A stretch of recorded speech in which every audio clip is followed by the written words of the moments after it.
Championship or bust. That's become the name of the game in today's NBA. And honestly, it's been that way for the last 20, 30, maybe 40 years.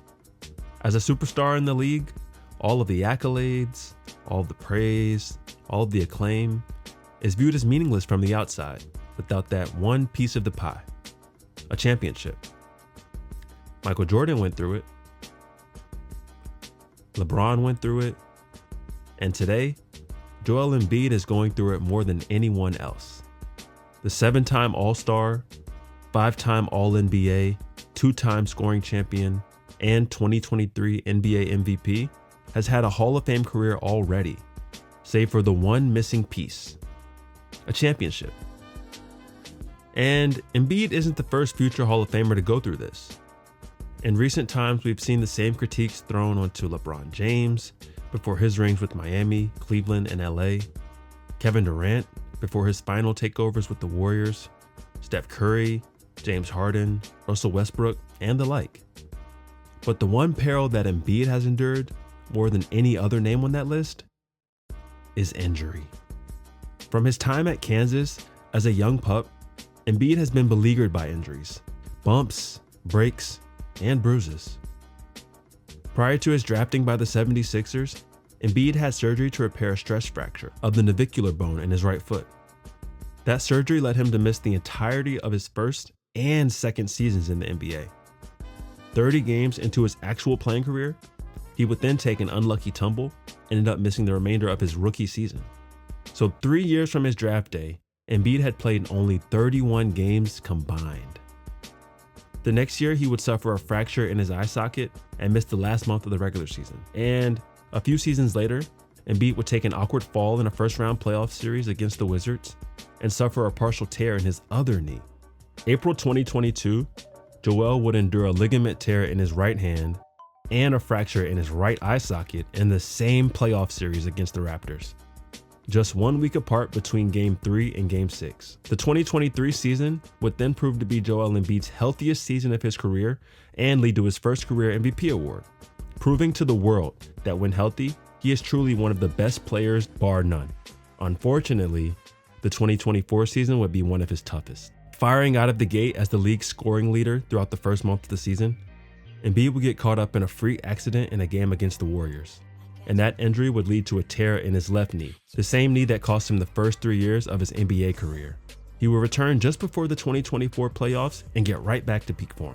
Averaging 33 points in the playoffs, Embiid would battle fatigue, bruises, and a case of Bell's palsy, causing facial paralysis, blurred vision, and literally playing with one eye open. After a first-round exit, Embiid would then anchor a USA basketball team to a gold medal, before then missing the first 10 games of the 24-25 season due to knee complications. Say what you want, but Embiid has resiliently overcome injury after injury after injury. And I don't think we truly realize how anomalous his career's resilience has been. Growing up, I remember hearing ad nauseum how 7-footers can't last because of how prone they are to injury. We all watched the #1 overall draft pick start fewer than 70 games in his entire career due to debilitating injuries. And plenty of the legends of yesteryear never quite lived up to their full potential due to injuries and setbacks that hampered them forever. And yet, Joel Embiid has overcome a myriad of injuries to become a gold medalist, NBA MVP, and future Hall of Famer. But the name of today's game is championship or bust. And the Cameroonian has yet to reach those heights. I mean, to be honest, he hasn't even gotten close to an NBA championship. And the pressure is real. We know it's real because we've seen some NBA stars take drastic measures to win their first championships. Whether it's super teams, super teams, or many other harebrained schemes. Like those schemes, the 76ers have been at the forefront of innovation in the league. Beginning with the process originating circa 2013 to hiring the former coach of the year, Nick Nurse, just a year ago. The team has had his eyes set on his first championship since Dr. J back in 1983, which led me to ask the inevitable. If no one else will do it, I'll do it. If Joel Embiid has been plagued by injuries, and the grind of an 82-game season has obviously hindered his ability to be at peak performance come playoff season, what if Joel Embiid only played the playoffs? Now, for some, I'm sure this idea sounds absolutely ludicrous. I can see how the beauty of the championship is the accomplishment of being the last team standing after a long and arduous season. But maybe this idea isn't as crazy as it seems. Okay. Just hear me out.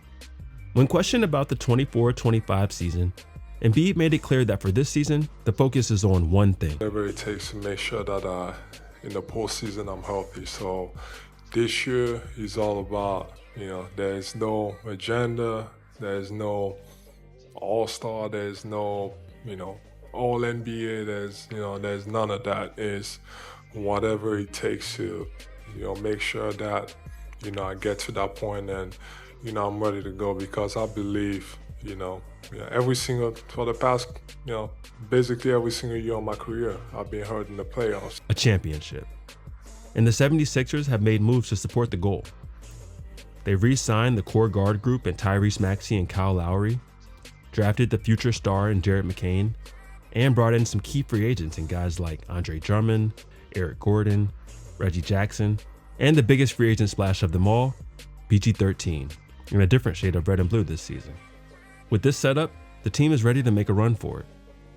And for Joel, we remember how after finishing runner-up to the MVP for 2 consecutive years, he came into the 22-23 season with one goal in mind: dominate, win the MVP.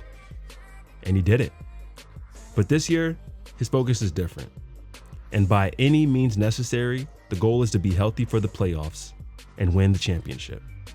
Speaking about this season, he's mentioned that he plans to never play in back-to-back games again and just overall limit the workload on his body throughout the season. But, what if he took it a step further? What if he could, theoretically, recover from his grueling accumulation of injuries, get fully healthy over the course of the entire regular season, and enter the postseason tournament at 100%, ready to compete? Now, if those words alone make your skin itch and leave you feeling absolutely disgusted, how would you feel to know that Embiid wouldn't be the first American athlete to attempt the feat? Here's where we enter one Peter Forsberg. Ask any hockey aficionado, and they will tell you that Peter Forsberg was one of the greatest players to ever lace up a pair of skates.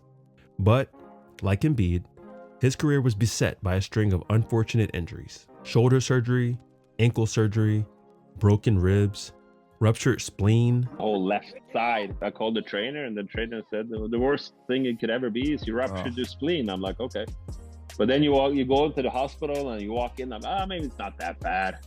You just get out of here, and then like an hour later, it's like 1.7 liters of blood in your body there, and then you almost died. So I remember asking the doctor there, they're like, am I gonna survive? Yeah, you're gonna be fine. You're gonna live a normal life afterwards. And the next question, like, can I play anymore in the playoffs? He said no, and then got a little sad. I didn't really care about the surgery. I just was sad that I couldn't play anything the rest of the playoff. Talk about hockey tough.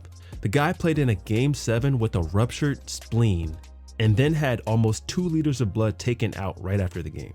Forsberg might be one of the greatest stories of what-ifs in sports. If only we could turn the injury sliders off. The reason I mention the Swede legend is because of his 2002 postseason run with the Avalanche. In 2002, Forsberg missed the entire regular season with the aforementioned spleen injury and to recover overall from the number of injuries he's faced in his career. And yet, he came back to the team just in time for the playoffs and led the entire postseason in points, despite his team not even reaching the Stanley Cup Finals. Truly an astronomical stat and a testament to his individual greatness, and a testament to his high level of play persisting throughout, even though he missed the entire regular season. And now that I think about it, there is one player in the NBA that comes to mind that also missed the entire regular season. Oh, yeah, one Michael Jeffrey Jordan. Debatably the greatest player of all time. After the 1993 season, MJ decided to retire at the peak of his career. In hindsight, MJ mentions that at that point, he was just tired. Physically, mentally, he was over it all the way. He took a step away from basketball and decided to pursue other interests. While MJ hadn't battled the unfortunate injury luck that guys like Embiid and Forsberg had, his body and mind were still exhausted and he needed rest. He may not have initially planned to return to basketball after a year away, but his return was met with glee and fanfare. And he came back for the end of the regular season and then averaged 31.5 points per game in the playoffs, like he hadn't missed a beat. His Bulls team would lose to the eventual Eastern Conference champions in the playoffs, but the next year, it was business as usual. So, it's possible. It's possible for a great player to miss time in the regular season, even the entire regular season, and still contribute at a high level for his team. But I'll never forget the great wisdom an old teacher of mine once shared. Just because you can do something, does that mean you should do it? And this is where the conversation gets interesting and evokes the modern trend of load management.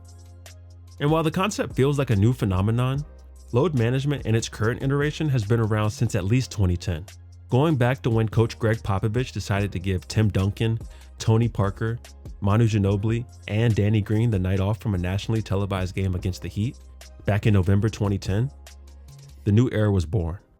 The late commissioner David Stern could see the writing on the wall and fined the Spurs $250,000 for conduct detrimental to the league.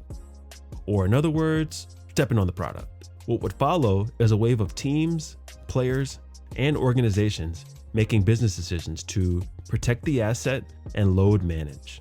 Whatever it took throughout the season to keep players as healthy and supported for long-term success. Since then, research and studies have shown that load management may actually be a vital key towards player safety and long-term protection. And the teams followed suit. But as Frank Lucas and Adam Silver would say, don't dilute the brand. And after years of load management and star players resting healthily during key games, the league had enough. In 2017, they instituted the player resting policy in a direct response to the Heatles resting stars in primetime games. Consider fans traveling thousands of miles for their first and maybe only NBA game ever to see LeBron James and other stars, all for them to have opted out for rest on that given night. In response, the NBA instituted a policy that served to protect the product as best as possible. And you can see most of the policy here. Teams couldn't rest players during high-profile nationally televised games, things like Christmas. Teams shouldn't rest multiple healthy players for the same game. And even when teams did rest players, they should still be there to interact with the fans. But yet, 7 years later, the league is still struggling to get the best players to consistently play in the games. So much so that we now see the new PPP, the 2023 Player Participation Policy, reinventing the 2017 PRP, with the ultimate goal in mind to protect the integrity of the game and the fan experience. And somehow today, a year post-implementation, the missed games epidemic is at an all-time high. Reports are finding that star players are set to miss more than 1,000 games this year alone. Players like Kawhi Leonard, Paul George, Kevin Durant, Jaylen Brown, and more have all missed games. Whether it be to injury management, protection, and prevention, players are out. And funny enough, Adam Silver came into the role as a staunch defender of load management. Real medical data and scientific data about what's appropriate, and sometimes... But today, he's a little stressed out. Early season NBA viewership has seen some steep declines from the usually steady increases of the last few years. And there are a number of reasons why, of course. Part of that angst comes from the lack of interesting new stars to gravitate towards. As a result, the association is still clinging to the legends walking amongst us while we still have them. GOATs like LeBron, Steph, KD. But some of that growing disinterest in the stars of today comes from, you guessed it, load management. Take, for example, the 2019 #1 overall pick, one Zion Williamson. Zion was hailed as potentially the next LeBron James, and he had big shoes to fill. Whether by bad luck or bad preparation, Zion played just 85 games in his first 3 seasons in the league, a surefire way to turn off fans, and honestly, a surefire way to lose interest. But then the NBA hit the big joker, little joker combo with the number 2 overall pick in that same draft being one Demetrius Jamel, Ja Morant. But whether it be to unfortunate luck or unfortunate decision making, Ja has only played in 70 games over the last 2 full seasons combined. And he's never played more than 67 games in any season over his entire 5-year career to this point. And it got me wondering, just why are so many players missing so many games these days? To quote George Reister from the Unafraid show, is it the soft tissue or just plain soft? And to be honest, with all due respect, I think it's a little bit of both. Players back in the old days were expected to play every single game every night. And this was in an age of back-to-backs, 3 games in 5 days. Shoot. In the 70s, teams would play back-to-back-to-back. Literally 3 games in 3 nights and travel in between. I mean, just look at this stretch from Wilt Chamberlain's 14th season back in 1971. It really looks like a baseball schedule, to be honest. From November 7th to 14th, they played 6 games in 8 days and traveled 3 different road games in that time. But not only were they playing till the wheels fell off, they still also only made a fraction of what today's lowest paid player makes. And I gotta say, I don't blame today's players at all. If I had the potential to make $1 billion after 20 seasons, like someone like LeBron has, and the health of my body is the key to that ticket, I would absolutely rest at the first tweak of a hamstring, or if my shoulders felt in any way tired, or if I just needed a mental health rest day. And as fans, I genuinely think we ought to respect that cost-benefit analysis. But not just that calculation. I'm curious, and let me know in the comments what you think about this. As a fan, ask yourself, assuming the two are mutually exclusive, would you rather your favorite team win the championship at the end of the year when it's all said and done? Or have your favorite player play in every single game of the regular season? And if you, like most honest fans, would rather have the championship, where's the cutoff that you personally find acceptable for number of games played each season? Is it 80 games? Well, in the 2023 season, only about 5% of all players played 80 games. How about 70? Well, only 137 out of 572 hit that mark. Okay, how does 60 sound? Still, fewer than 40% of all players even played 60 games in the season. Now, eventually we all have a number, and there comes the point where most fans will say enough is enough. And yet, I think there is an exception to that rule. As with all rules, there's always an exception. And what better person to usher in the exception than the process himself? What if Joel Embiid really did only play in the playoffs? What if he could ensure that come April, May, and June, he was in tip-top shape and ready to compete in the most grueling best-of-7 tournament in the world? Would 76er fans accept the trade-off if it meant a championship?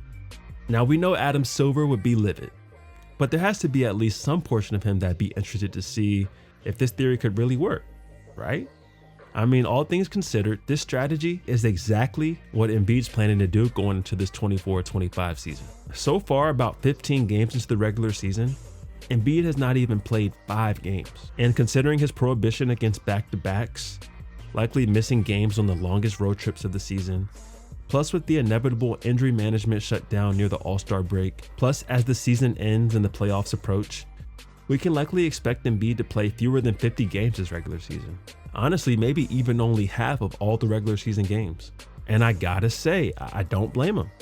If the team can get rolling and guys like Jared McCain, Paul George, and Tyrese Maxey find their footing, Joel could come back into the fold this postseason like a man on a mission and ready to bring a championship back to Philly.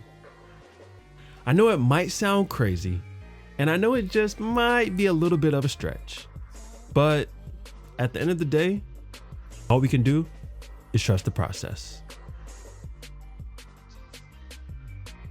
Thank you so much for watching. If you enjoyed, please share with a friend, like, comment, subscribe. Please check out my page for more content and let me know if there's anything else you'd like me to check out. Until next time, peace.